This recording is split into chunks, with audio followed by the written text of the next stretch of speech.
ఇచ్చేసిన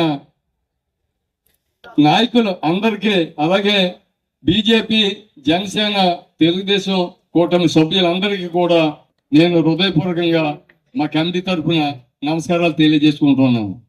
ముఖ్యంగా ఈవేళ చూసాం, అలా ఏదైనా ఒక కార్యక్రమం చేస్తే మా కార్యకర్తలందరినీ ఒరే బాబు బొడ్డుకి ఆయిల్ కొట్టిస్తాం, వాళ్ళని పిల్లు వీళ్ళని పిల్లు అని మేము వాళ్ళందరినీ పిలుచుకుని అలా ర్యాలీలోకి వచ్చాక పక్క పోతుంటే ఈదులంతా కోసుకుని తీసుకొచ్చే పరిస్థితి మాది. అలాంటిది మా కార్యకర్తలు ఎవరు ఒక్కరు కూడా కనీసం బండికి ఆయిల్ కొట్టిస్తామని సరే మాకు వద్దని స్వచ్ఛందంగా ఈవేళ ఇంత భారీ ఎత్తున ఈవేళ ఈ ర్యాలీ నిర్వహించినందుకు ముందుగా మా తెలుగుదేశం, జనసేన, బీజేపీ కూటమి కార్యకర్తలందరికీ కూడా మా కమిటీ తరఫున హృదయపూర్వకమైన నమస్కారాలు తెలియజేసుకుంటున్నాను. చాలా అస్తవ్యస్తంగా తయారయ్యి డంపింగ్ యార్డ్ కంటే కూడా చాలా దారుణమైన స్థితిలోకి వచ్చేసింది. దాన్ని మేము గత వారం రోజుల నుంచి పక్కన రక్షణ చేసుకుంటూ వస్తున్నాం.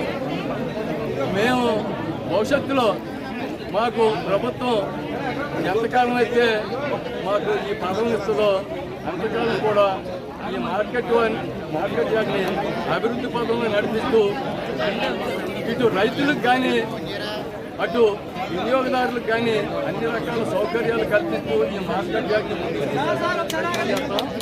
ముఖ్యంగా ఈ మార్కెట్ యార్డ్లో ఇంత పెద్ద యార్డ్ ఉంది, 18 ఎకరాల యార్డ్ ఉంది. దీనికి ఒక పక్క కాంపౌండ్ వాళ్ళు పడిపోయింది.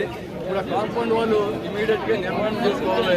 అలాగే ఇక్కడికి అనేక మంది వ్యాపారస్తులు, వర్తకులు వస్తారు. టాయిలెట్స్ చాలా అవసరం.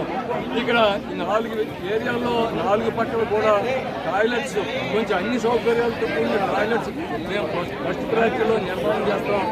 అలాగే ఈవేళ ఇక్కడ కమిషనర్ గారు సహకారంతో, అలాగే మన ఎమ్మెల్యేలు సహకారంతో కూడా అందరు సహకారం తీసుకుని ఒక షాపింగ్ కాంప్లెక్స్ కూడా పక్కనేసి ఇటు మార్కెట్ యార్డ్ని కొంచెం సుందరంగా తయారు చేయడంలో కూడా మేము కృషి చేస్తున్నాం.